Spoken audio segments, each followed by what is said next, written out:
শ্রীকৃষ্ণ পরমহংসদেব বলেছিলেন, শ্রীকৃষ্ণ পরমহংসদেব বলেছিলেন, শ্রীকৃষ্ণ পরমহংসদেব বলেছিলেন, কি বলেছিলেন?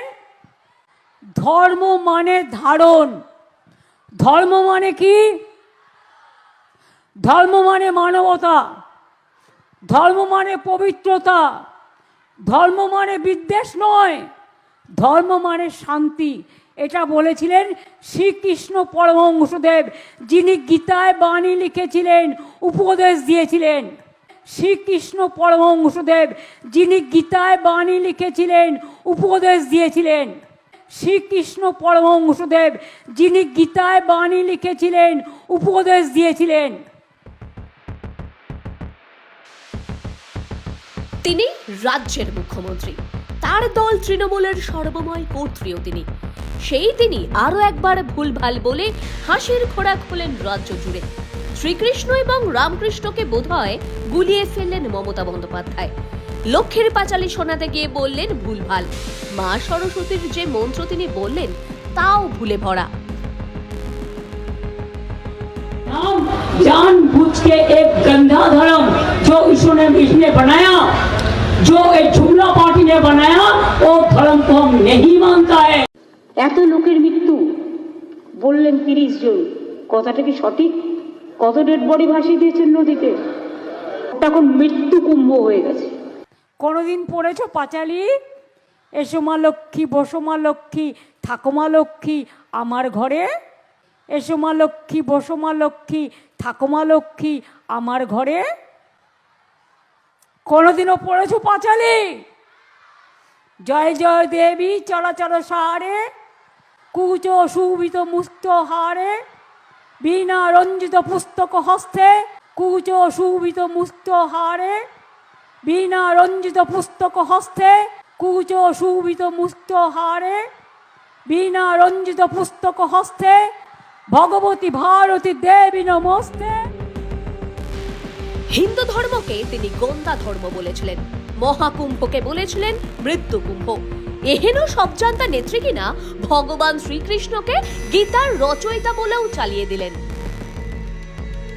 শ্রীকৃষ্ণ পরমহংসদেব, যিনি গীতায় বাণী লিখেছিলেন, উপদেশ দিয়েছিলেন।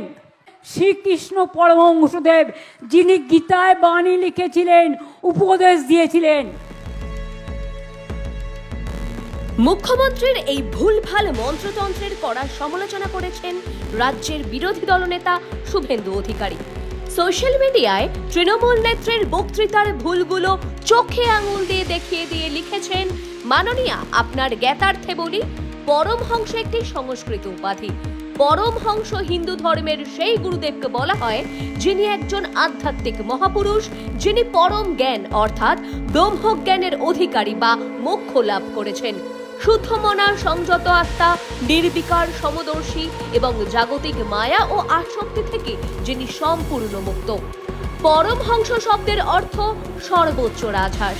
রাজহাঁস যেমন জল ও স্থল উভয় স্থানে বিচরণ করতে পারে, তেমনি পরমহংস প্রাপ্ত গুরুদেবের জাগতিক ও আত্মিক উভয় বাস্তবতায় স্বচ্ছন্দ বিচরণ, যে কারণে শ্রী শ্রী ঠাকুর রামকৃষ্ণদেবকে পরমহংস বলা হয়।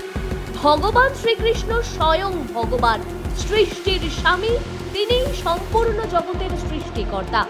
ভগবান শ্রীকৃষ্ণর উপাসক পরমহংস হতে পারেন, কিন্তু ভগবান শ্রীকৃষ্ণকে পরমহংস বলা যায় না, বললে ভগবানকে অসম্মান করা হয়।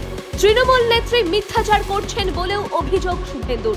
তিনি লিখেছেন, ভগবান শ্রীকৃষ্ণ কুরুক্ষেত্রের যুদ্ধক্ষেত্রে অর্জুনকে যে জ্ঞান প্রদান করেছিলেন তাই ভগবদ গীতা, যা পরবর্তীকালে মহর্ষি বেদব্যাস লিখেছিলেন।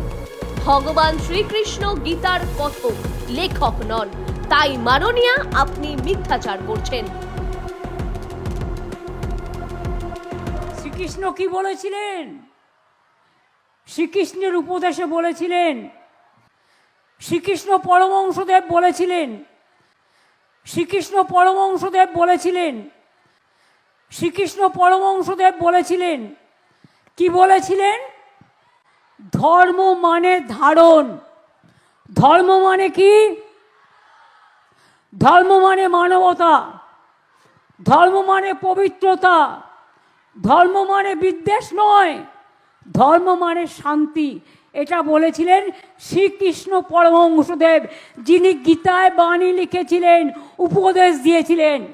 শ্রীকৃষ্ণ পরমহংসদেব, যিনি গীতায় বাণী লিখেছিলেন, উপদেশ দিয়েছিলেন। শ্রীকৃষ্ণ পরমহংসদেব, যিনি গীতায় বাণী লিখেছিলেন, উপদেশ দিয়েছিলেন। ভগবান শ্রীকৃষ্ণ ধর্ম সম্পর্কে বলেছেন, আত্মার ধর্ম হলো স্বধর্ম। সঠিক কর্ম, কর্তব্যনিষ্ঠা এবং ঈশ্বরের প্রতি পূর্ণ ভক্তি, জ্ঞান ও আত্মসমর্পণের মাধ্যমে আত্ম উপলব্ধি ও পরম শান্তি লাভ করাই হলো ধর্ম। অর্থাৎ ঈশ্বরের প্রতি বিশ্বাস রাখা এবং নিজের মুক্তি ও জগতের কল্যাণের জন্য প্রচেষ্টা করাই হলো ধর্ম। মাননীয়া, আপনি নিজের মতো করে ধর্মের যে ব্যাখ্যা দিচ্ছেন সেটা ভগবদ্গীতায় লেখা নেই। আপনি আপনার কাল্পনিক ভাষণকে ভগবান শ্রীকৃষ্ণর নামে গীতার বাণী বলে চালিয়ে দেবার দুঃসাহস করছেন। আসলে হিন্দুদের আপনি সব সময় অপমান করছেন শুধুমাত্র ভোট ব্যাংকের রাজনীতির জন্য। সংবাদ টুডে, ব্যুরো রিপোর্ট।